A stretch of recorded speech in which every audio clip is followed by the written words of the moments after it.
Good evening, everyone. Welcome back to Real Reds Talk. It's the international break, but we've got an international man back on the channel today, Mr. James Rhodes from the Muppetiers. Feels like the mood around Manchester United has lifted quite a bit since the last time we spoke, James, hasn't it?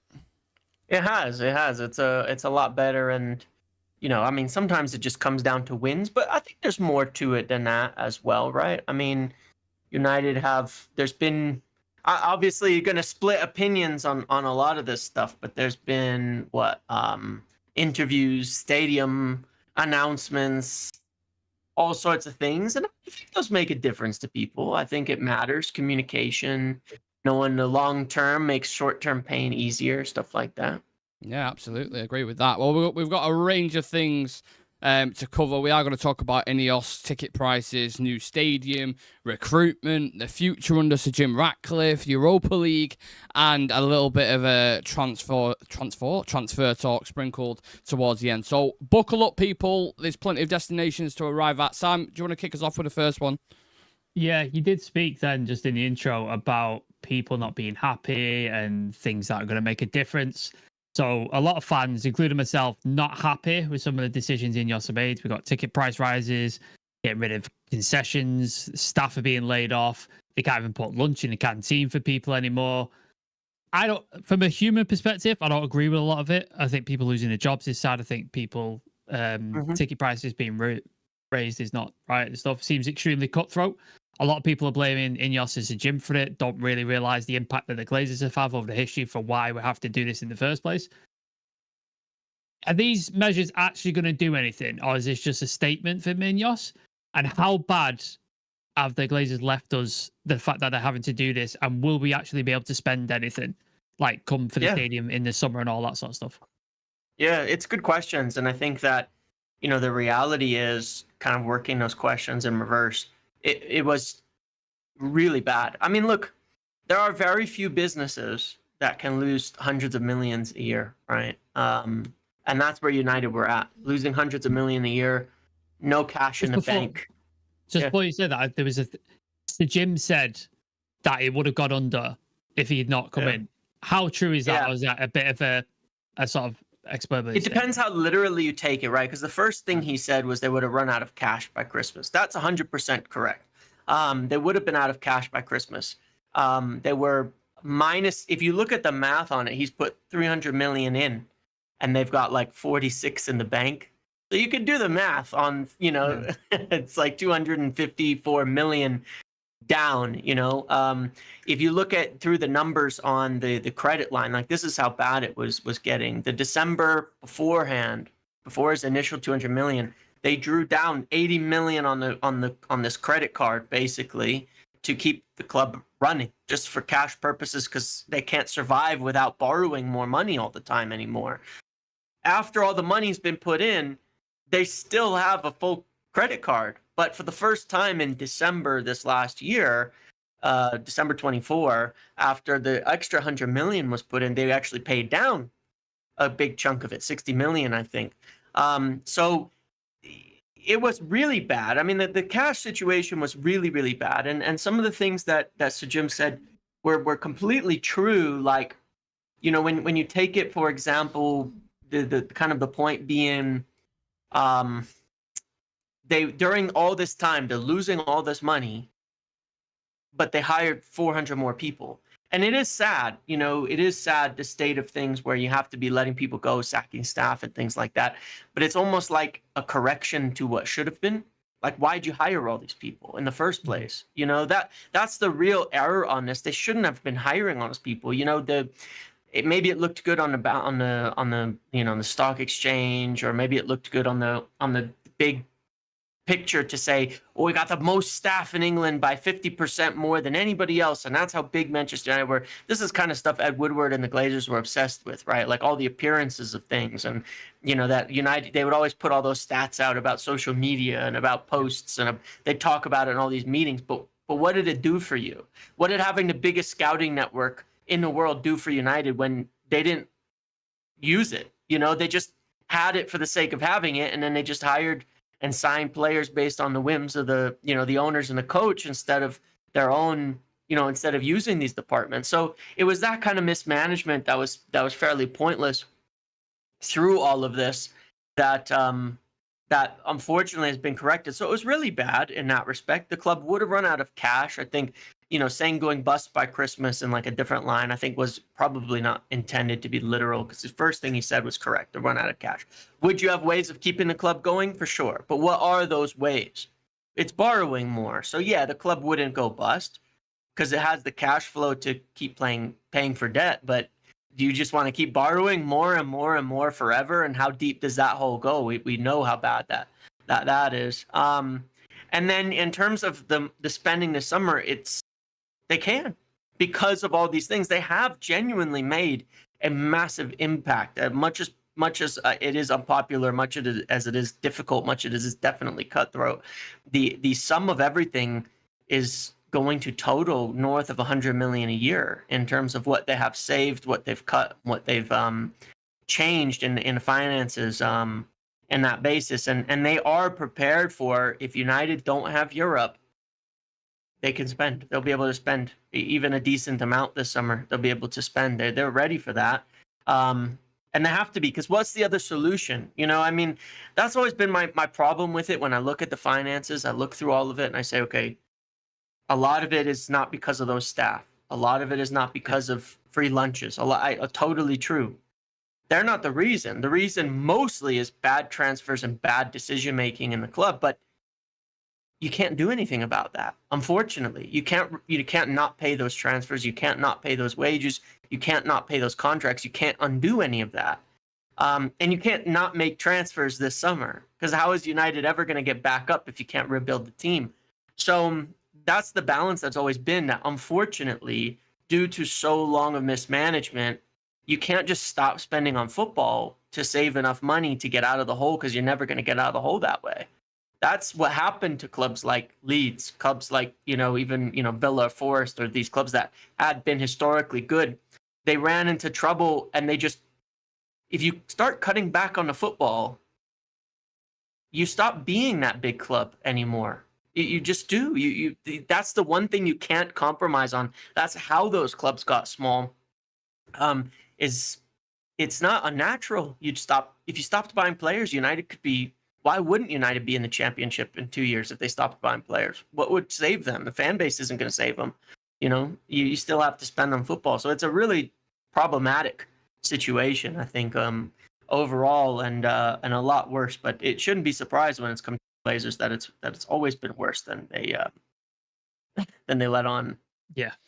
It's tricky to navigate in it, because for me, what I struggle with the most, James, is how can you go from, oh, we need to take Vera's salad offer, but then also planning to build a £2 billion fucking stadium? How do you separate them two things? Well, they're different in this respect, right? Like, because the stadium is a revenue generating asset, right? Like, you got to think of it like two different types of debt. If you're sitting there and let's say you're barely making rent, and you're living somewhere and you pay rent $2,000 a month. Your budget is tight. You're not making much money. If you go buy a $500,000 house, for example, and get a mortgage on it, you might pay $2,000 a month for that. You're paying the same thing, but you're buying a big asset that is tied to it. But a stadium is a revenue generating asset that pays for itself. When you look at Arsenal, when you look at Madrid, when you look at Tottenham, when you look at the clubs that have done it, the stadium pays for itself and a hell of a lot more. The amount of money a stadium can bring in is unbelievable on that basis. And it is an asset rather than just a debt. It's like you go buy shit on a credit card, you fill it up. It's just debt. You buy a house, you actually have an asset of value against that. And that gives you a lot more in terms of financial options, right? So the stadium, it's not a drain on the resources. It's something that should be an enhancement. Yeah, it's an investment, right? So it's something that will enhance your resources. It's a gain. It's a net. I mean, at the end of the day, stadiums have been proven to be a net gain for the club drastically. I think Madrid, they took out over $1 billion to pay for theirs, but it's made so much money that like they're able to pay the whole thing off 20 years early or something like that, and have hundreds of millions left over. every year because of what they've done. That's what it can be. That's what it should be when you have a big, fan base. Now, in paying for it, that's also the point of this. They have to find creative ways to pay for it because it's an investment in the future. So it's like they're kind of two different things and almost disconnected. A business needs to, when it's struggling, it doesn't mean it shouldn't invest. It means it needs to invest. It needs to figure out what are ways to generate more revenue in the future. And in football, you don't have that many options. You don't actually have an infinite number. It's not like you can just like sell more product, do better advertising. You can't. You have a limited number of games, a limited number of seats. You have all of that. So what can you do? These are the revenue streams you got to add to the club. Yeah, you speak about revenue streams, and obviously one of those is, like you said, bringing in players. We've seen a bit of a change in the recruitment style from United. As you said, Woodward and Richard Arnold is about big names, social media presence, engagement, all that sort of stuff. Under Ineos, we've seen lower cost players, younger age profile, hungry players, not big superstars. So the likes of Delit, Mazraoui, Dorgu, much lower wages. We've also seen some really highly related young talent come to the club in Cheeto, Aiden Heaven, Sakut Kone. Is this purely because the finances are bad and it's purely financially motivated because it's cheaper? Or is this just the way football's heading now? Because we've seen Chelsea hoarding a bunch of young players. I think they've got 89 players at the minute, which is insanity. But is that just the way football's going, or is this purely like a financial move for United? Well, it's both. I think that it's an understanding of where the club are at right now. In terms of the squad and all that. I did like a video a while back trying to analyze, like, if you look at the team, how many players are improving on the upswing of their career versus the downswing. It's unbelievably bad. Like 80% of the team is constantly on the downswing. So you're always trying to catch up, right? You're always playing catch up. Whereas United have to change that. Once you build a good core of young players where 80% of them are on the up, then you can get those big players that are 3-4 years and then they're on the decline, and you can fill the team out with them to compete at the top level. But you look at like a Madrid, how have they maintained this for so long? You look at how many young players they always have coming through in Vinicius, Rodrigo, Camavinga, Tchouaméni, all the center backs, the defense. They always have so many young players coming through. So when they sign big talents on top, it's just like that. And they're still on the upswing, and no matter what. And as we get better and better, obviously we want to buy better and better young talents. But we're still going to buy mostly young players. And I think that's where United have always got it wrong on the balance. You need like 80-20 balance of young players in that 25, max 26 probably age range. And then get your 20% of guys in the 26-29 age range where they're good now and they can cap things off. That's where United have got it so wrong. Everybody they've been buying is in that older bracket. So it looks good for a little, but they're always falling off. So you're always spending to replace them. And that way it's like it's always collapsing. The bridge is always sinking instead of being built upwards. And so it's long term like this too, but in the short term is what we can do. So that helps as well. They also, with what you were saying then, it's also then hard to shift those players when it comes to sell them, because there's no resale value possible. You can't. Whereas a young player, if he comes in and he doesn't quite make it, you've still got that resale value, and you can sell him to another club and stuff. So yeah, it makes sense. I thought it was interesting, the players that Sir Jim mentioned, and obviously Rasmus Højlund was one of them. We've had news coming out today.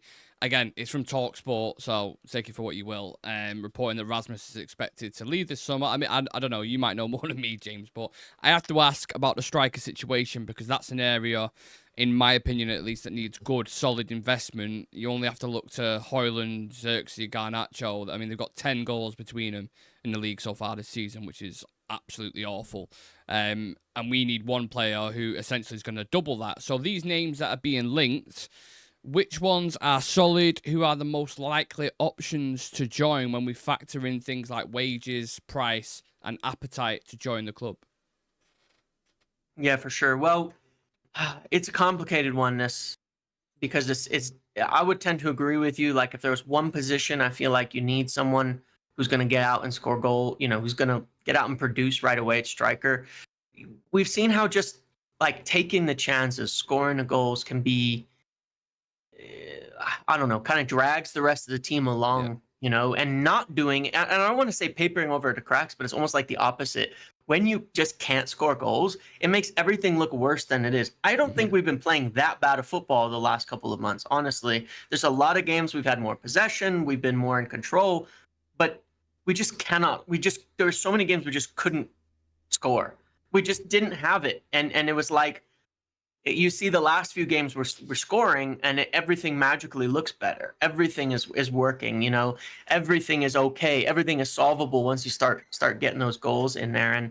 And so it is a challenge. Some of it really does depend on the end of the season in the short term, because the feeling I guess there is, if we manage to get into Champions League, when then there's we get into the Champions League, James, I think you mean. then there's a responsibility to do what we have to stay in the Champions League, because it's like, you can imagine, with all these financial things we just discussed, they've figured out a way to manage to build the team safely outside of Europe. But if you get into Europe, if you get into Champions League, that means you've got a free hit of enormous amount of money, coming in from a transfer perspective. And that gives them the thought that, not the thought, but the reality of, if we get in there, we can't just be 28th in the Champions League table, bounce out after the 8 games, look terrible, struggle in the league, and take 2 more years to get back to Champions League. It provides the opportunity to stay there. Because Onana's like, hold my beer right now, because that's what he did last time. Champions League. I know, we're not playing in this. Like, just. But they will, from a transfer perspective, they will look to more, and especially in the attack, should that happen. So the names like Gyökeres and Osimhen, I think the 2 big names, like from an established player perspective, are feasible.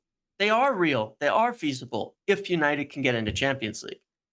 Without it, if it's much more difficult. It's much more challenging. They might end up in a situation. What they don't want to do is leave a bunch of holes in the squad. And I say that those are plausible while still handling the other things they want to handle.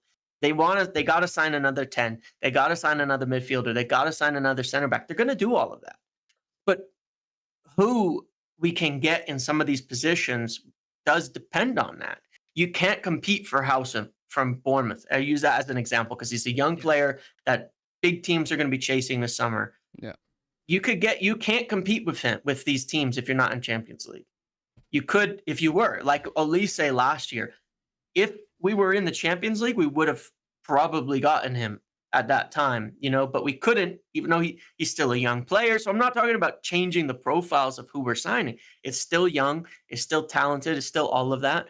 But it can change the level of player you can get now getting into there. So that's going to change kind of across the board, but they're all real. I mean, Osimhen and Gyökeres, those are real links. Delap is a very real possibility if we're not in Champions League as someone that could be brought in.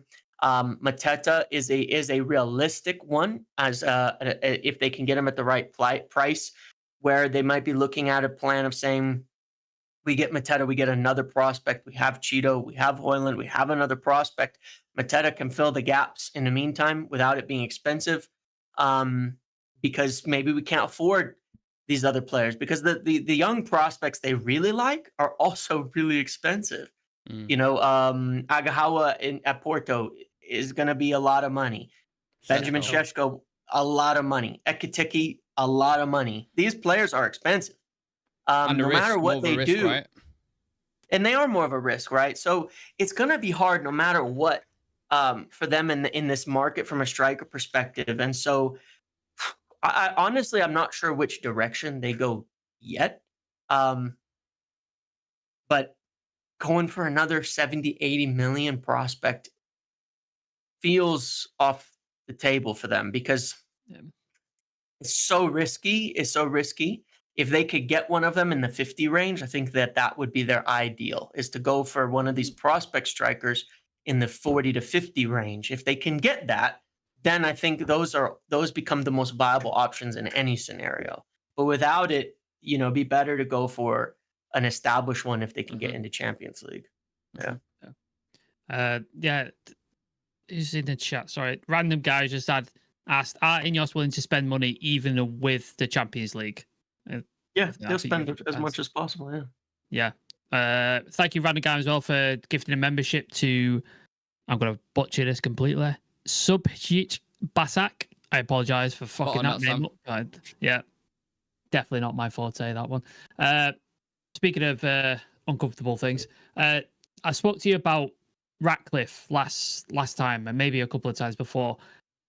Is the plan with him and Ineos to eventually still own all of the club, if not the majority? We saw how complimentary he was about the Glazers in the interview, which to me sounded like he was sort of sweetening them up a bit to when he does make his move. It's not a thing, well, you slagged us off, so you're going to have to pay up a premium. Or has that changed now when they've got into the club and realised how bad of a state it's in and all the things they've had to fix? And then what's the status of the Glazers now? They've announced this stadium sort of project that's going to be built. Feels to me like they're going to be less likely to leave the club because that's a money opportunity for them. So yeah, what's the state of things with the Glazers, the gym taking over? Like what's going on there? Yeah, well, it's obviously complicated to speak about in some respects because there's nothing that anybody can from the club, so gym wise, can say. Nothing at all. Given the state of United, how it is, public, all of that, nothing. Everything has to be status quo because anything that is stated as an intention is as good as an official statement to, the market and things like that.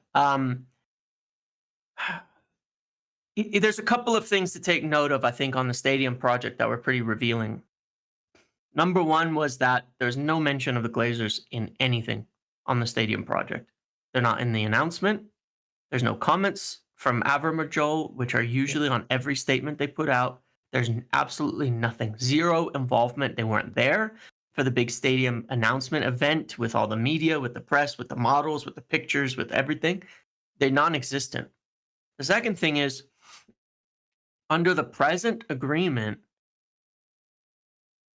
2 years into the stadium project, 2028, let's say, the Glazers could sell and force Sir Jim's to sell his shares to somebody else. And this whole project that he's working on, essentially like almost a legacy project, is just gone like that. Now, whatever anybody's impression of Jim Ratcliffe is, he's not a person that's going to go through all of that and then someone can just take it away without his control, right? Why would he go through? I think it's a question everybody's got to look at just logically. Why would he go through doing all of this when the Glazers could just sell it 6 months from now without his consent? And because of the way that the deal is structured, they have the drag along rights. That means if they sell, he has to agree to the same sale and sell it at the same price. Does he he's just not, refusal to buy? He would, yes, he would. He would get the rights to buy them. But if not, then he has to sell, Right. And so I think when you put all the pieces together of it, and then the discussion over funding, and you look at all the breakdowns of funding, and people are starting to think, there has to be something from the owners for this to work. There has to be. There has to be some kind of equity. There was a good thing from Matt Slater, who at The Athletic, who covered a lot of the original ownership, and he was starting to say, it kind of feels like, based on the comments and everything that's said, that this is potentially a route that the ownership model changes a bit, that some more equity comes in, some more ownership gets sold, maybe even partners come into play with Ineos on this. I suspect, because of the things that I've been told, that has always been the plan. But we'll have to wait to see for the funding, how the stadium is funded for that to all work out. But really, really logically, I know what I know in terms of the intention. And I'm very solid on that intention. The specifics of the plan, obviously, we're going to have to see carry out. I know that they did not get into this under any intention to remain as 25% owners and do all of this, and then it just stays like that. They want control in the long term. Remember, this agreement doesn't last forever. Even this control agreement, the no dividends, all this thing, it doesn't last forever. Can you elaborate on that a little bit, please, James? That? It was a 3-year agreement. So all of the present is just 3 years, right? There are no dividends for the Glazers. A lot of the ways that it's set up, they're just 3 years. I mean, even now, Ineos are obviously doing things way beyond the agreed upon things here, where they were just supposed to have sporting control. Now they're doing everything. They're running the club, right? We all know that. But if it's not in writing and in the agreement, again, it could all just end at any. Oh, the Glazers could take it all away like that.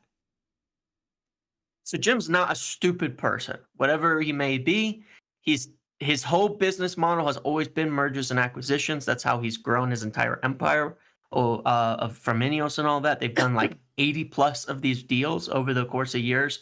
And there's just logically, there has to be another step that results in them having control. That's always been the intention, but it's not there. They couldn't put those agreements in legally in this deal that was done, but there has to be another step coming. And I would be absolutely 100% floored if we find out everything about the stadium funding when it gets announced, maybe by summer, and there's nothing that ties into gaining more control of the ownership. I would be absolutely floored if that was the case. Yeah, it would be crazy, wouldn't it, to be fair?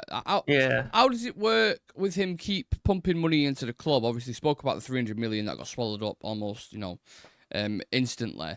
How does that work? Does his percentage go up with him injecting With those, it did, right? Yeah. But the Glazers have to agree to it. That's what I mean. Like, yeah, he could put another 500 million in for more equity if the Glazers give it to him.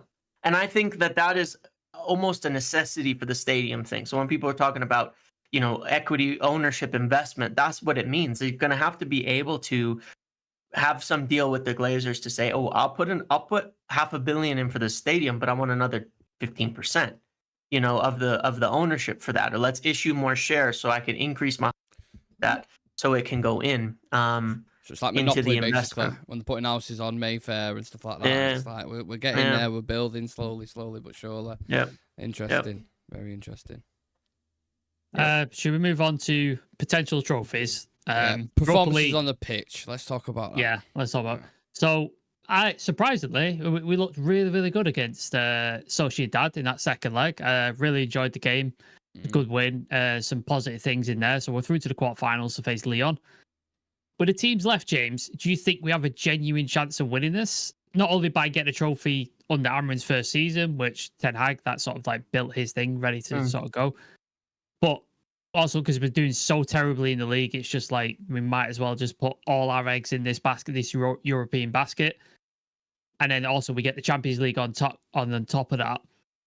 Should we just sack the league off completely at this point? Play the youth, play the kids, and then just put everything into this Europa League? And what are the chances you think of us actually winning it? Because I look at the teams and I'm like, there's no teams in there where I'm like, that could be potentially dangerous. Like every team I look at is like, we should be able to beat those teams. Yeah. I mean, look, I genuinely don't think United are as bad, obviously, as we're seeing in this season from our league position and all that. That being said, it's like even the league table, you take it. There's only like 7 points between Man City and 11th. It's not like it's a weird season in the Premier League, right? There's a lot of teams that are actually just really good and decent. And United had a really bad stretch, and the chaos of changing managers and all of that. But you look at the other side of the table and it's Tottenham, who are below us in the Premier League.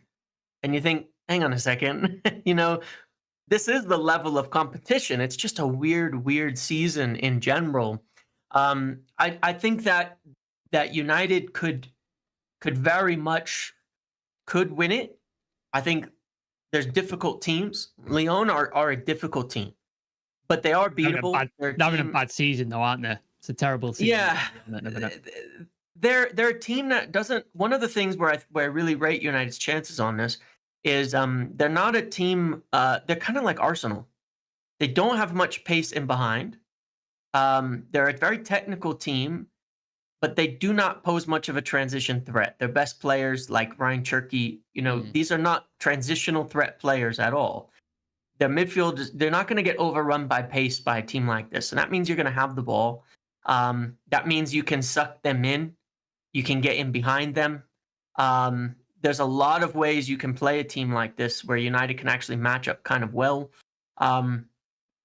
It's going to be difficult. I think you can't totally sack off the league because if you continue to average the kind of form they've been averaging over the last 5 or 6 games, you actually could end up in a European place. Just because the league is so weird like that this season, you're only 7-8 points off of it. With some consistency, you could find yourself back into 7th or 8th position, even if it's Conference League, that gives you the backup plan. But additionally, I think you kind of, the momentum helps. Like the good performance against Arsenal, I think helped, to carry the confidence into Sociedad. That being said, you've got a lot of players returning in Lenny Yoro, Maguire, Mason Mount. After the break, Kobbie Mainoo.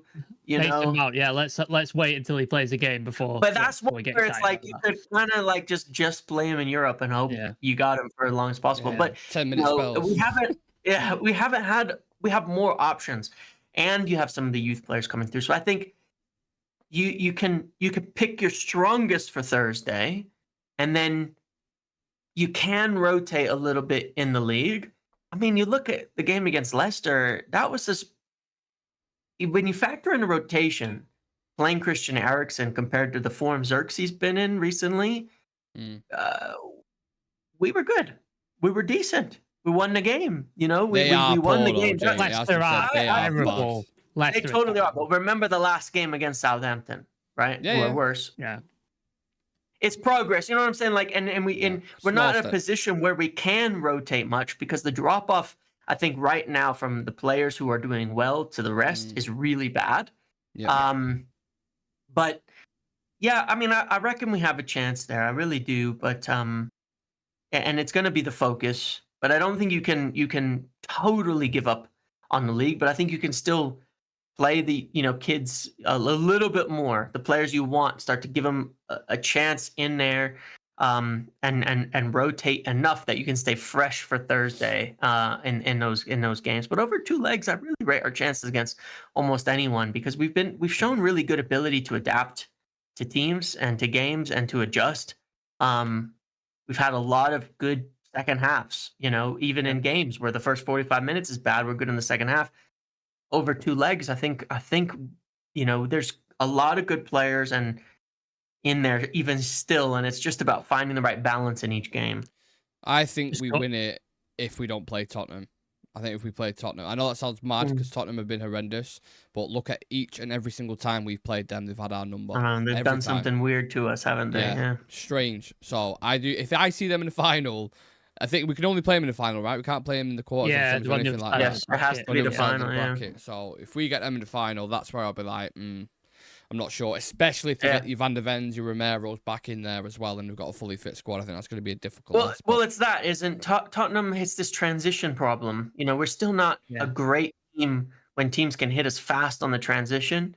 Yeah. So we've been good otherwise. We've been all right otherwise, but that tends to be where we struggle, and that's where Tottenham's best attacking strength comes from, is hitting you really fast.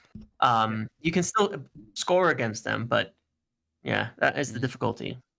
I just wanted to ask quickly about the numbers situation involved with the Europa League. What's that worth to Man United as a whole? Obviously, so we spoke about, obviously, you get Champions League football if you win it. So in terms of what you can do in the summer, it broadens the range, right, in terms of recruitment. But how much is it worth to us as a club, like money-wise, financially? Yeah. Well, I mean, even this season, I think every round you go forward, you're talking about one more game of ticket sales as well at home. Yeah, of course, so you're talking, I don't know what the total is there, right? 4 million on a match day. A big stadium, so net it's probably like 2 million after costs. You're getting just from tickets. You get a bit more TV money, a bit more prize money. Every round's worth, I think, 5 to 6 million in the Europa from here forward. So, getting to Lyon, that gives us another 5 to 6. You get past that, it's another 5 to 6 million. We get to the final, it's another 4 or 5 million, and then there's prize money and things. So, that can be 15, 20 million that the club gain this season, which significantly improves the finances. And then you can count on, versus no Europe, like 80 million more for Champions League. The money's gone up because the number of games has gone up. So the TV money's more, the ticket sales are more, everything's more. And you have to also factor in United are due a 10 million penalty from Adidas if they don't get into the Champions League. So if you can circumvent that, there's another 10 million that you didn't lose. There's a huge financial swing there of like 80 million. And you have to bear in mind, it's like that's like on top. You know what I mean? Like there's some costs that go up, but they've dumped a lot of the big wages that would go up from Champions League. So there's some costs that will go up, but really it gives United, affords United probably 50 to 60 million in space. And when you're thinking transfers, that's more than 50 million isn't 50 million. It's deals spread out over 5 years. It's a lot of money that affords them the ability to work with in the market. Yeah. Should we talk transfers? Because that's what everybody comes to James for. It all feeds into it. It all feeds into it, doesn't it? So always comes back there. We sort of touched on it like earlier in the show. Is it all about getting these players out? So we've seen like Rashford there's an option to buy there for Villa. Anthony, he's doing really well at Real Betis. Casemiro getting his wages off books. Eriksen, Lindelof are gone in the summer as well. Is it all about those outs in order for us to rebuild this summer? And in this rebuild, should we expect a huge amount of players, or is it just going to be more of a slow process? Like we're going to get 3 or 4 this, and then 3 or 4 next year, and that's how we're going to do it. Yeah. So if considering just as it is, the departures that are expected, the free agents alone give United the ability to get a couple of players in the door. Yeah. The departures of Rashford, Anthony, Malacia, these players who are out on loan that are very likely to be sold, and not for a loss, but to maybe break even, and move the wages off, provide significant levels. I mean, when I did the math on it and broke it all down, I think United can get around 100 million in net spend without Champions League this season, with all the things that they've done. But how that's going to be spent, I would say you're more likely to see 4 players like Dorgu come in than you are, 2 50 million, 60 million players for sure. And that's kind of the difference, like I was saying with Champions League. If you could imagine you're buying a 10, a striker, a midfielder, and a center back, you're going to buy 4 Dorgus. So you're going to be looking 20 to 30 million range for these players, in each of these positions, young players.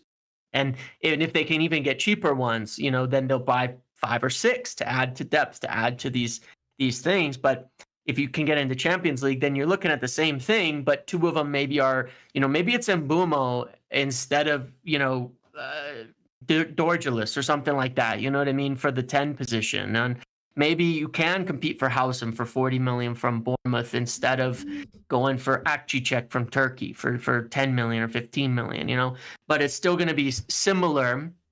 But maybe you can bump up how much you spend on some of these positions by 15, 20 million on the fee. How does sorry, go on. Was you going to continue then? No, I was just going to say, but just in answering that, yeah, I would suggest we would see the priority is to get all the positions of need done. They don't want these holes in the team like we constantly have.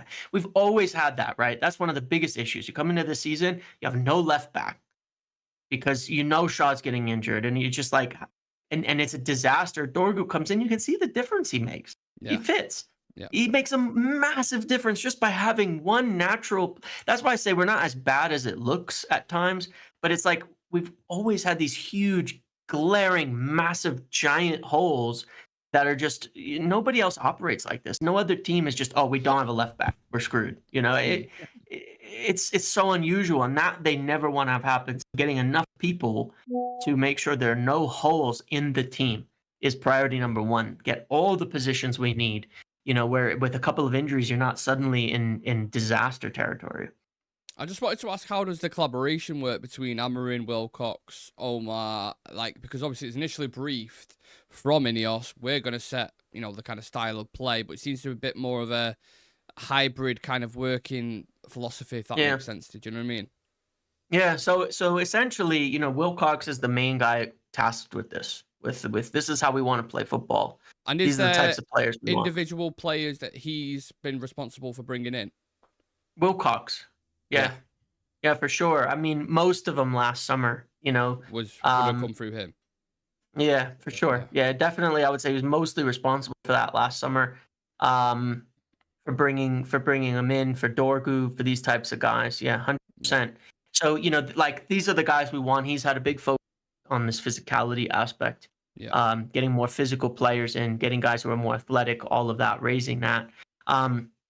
He's looking at the general gist of things. And what he's going to Amarim and ask is, what's your assessment of the team you have? Who can do it? Who can't do it? Where you have the biggest holes in your team. Now, don't tell me you want X player. That's part of the thing that's different. Don't say, okay, you need a striker. I want Jokeres, or I need a 10, so I want Gonçalves. What do you need? What is missing from the team? What are the traits that are not there?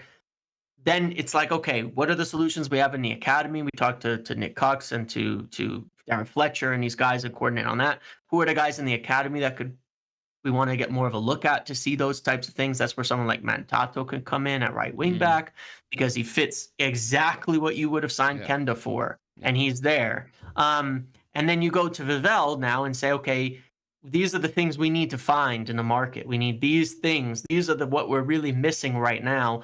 These are the traits we want. They've got to fit this. They've got to fit all of that. What do you got for me? And then get out in the network there to find those players and identify them. And then, and then Omar's really just coordinating on the budget, on the money with them. This is what you've got to spend. Setting the rules, the limitations. We're not, just looking at the financials. Interesting. It's really interesting to hear that, just how it's constructed now, because it seems like such a different way of how things was running. It almost felt like it was John Murta or someone going, "Oh shit, Casemiro, here you go. This is what we're gonna do. We're reacting." It seems like very proactive in that regard, yes. which is nice. I think it's really refreshing to hear that.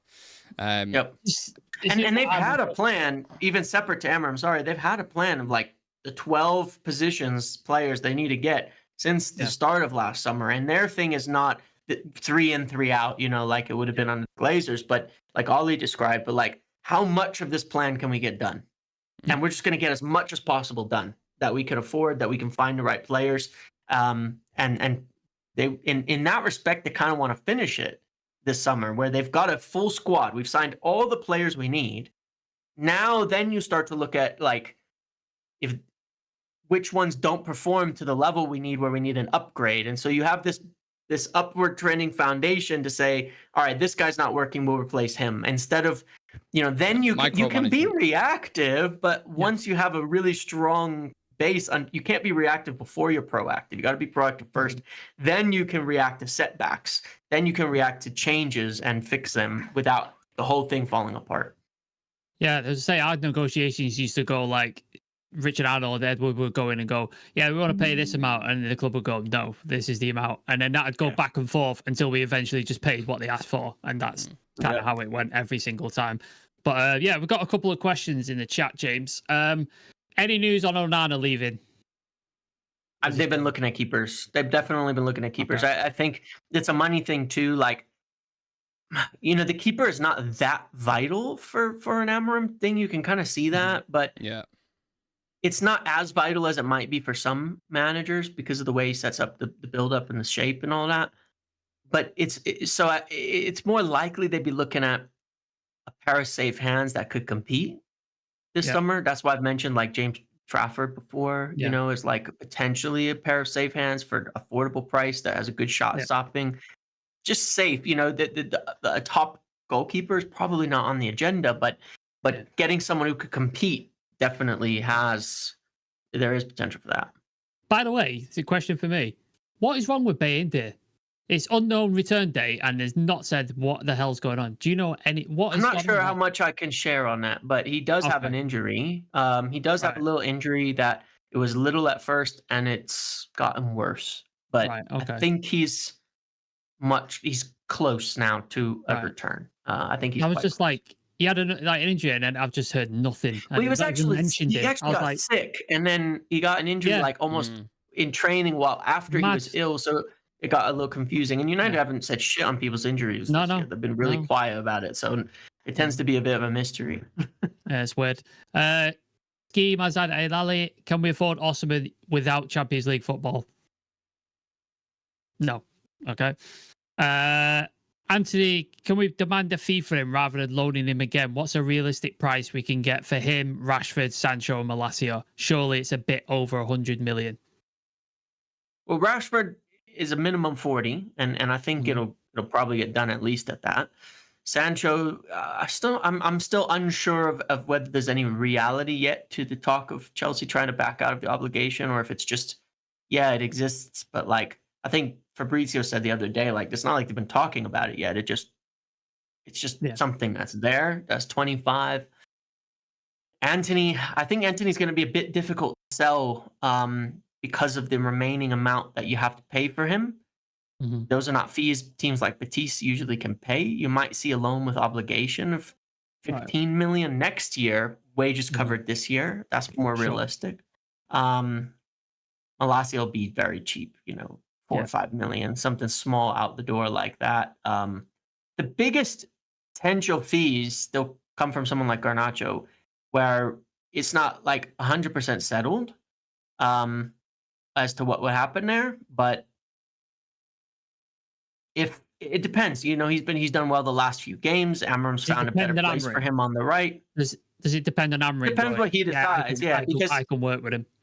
He's gone back and forth. It's like it's cost benefit analysis on this from the manager, which is to say, would I be better off with 50 million or Garnacho in my team? And that's a tough decision for him.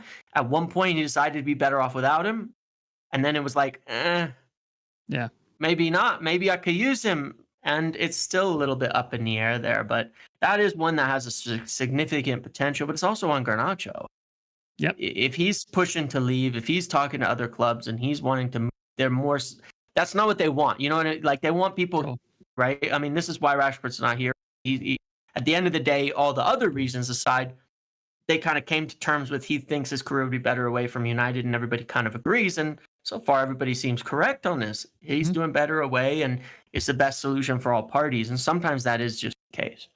Yeah. Do you think the stories that United are looking to get Job Bellingham and Xavi Simons in summer, any truth in those? The problem with someone like Xavi Simons, who they do like, and they definitely do like, let's put it that way, is they're never going to pay 80 million for these players. That's I mean, it's like they really do like him, but 80 million is just not happening.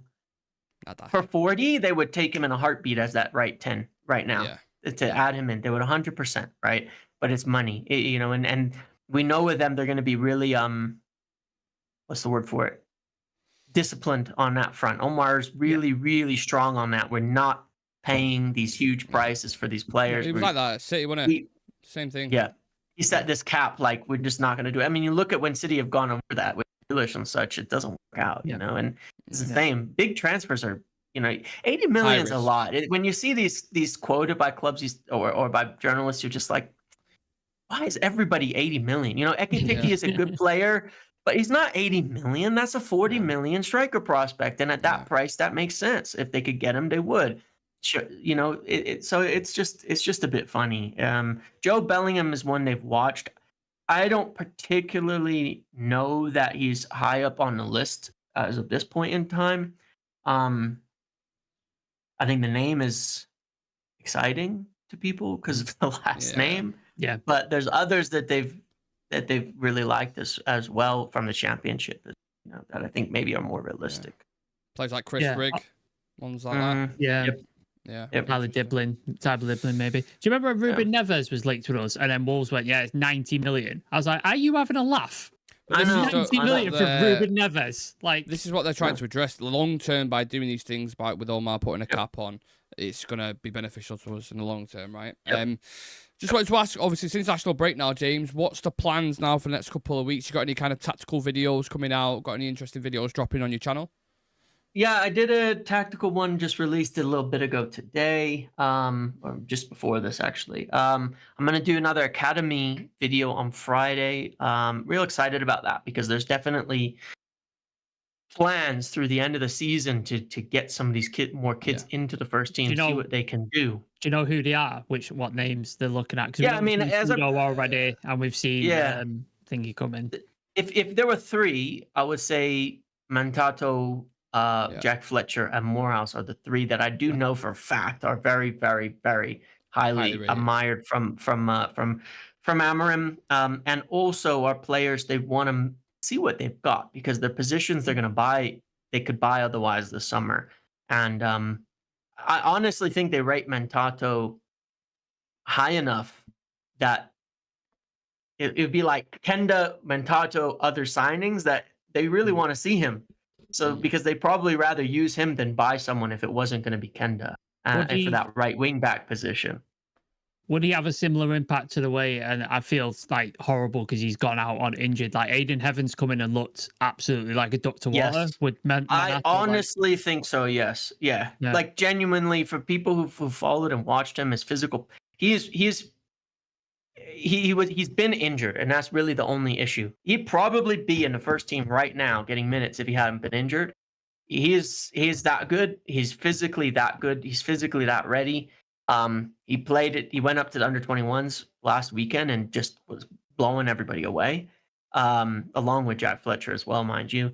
And so I think a little bit more time there, and both of them will be in the first team getting some chances, especially in the league before the end of the season.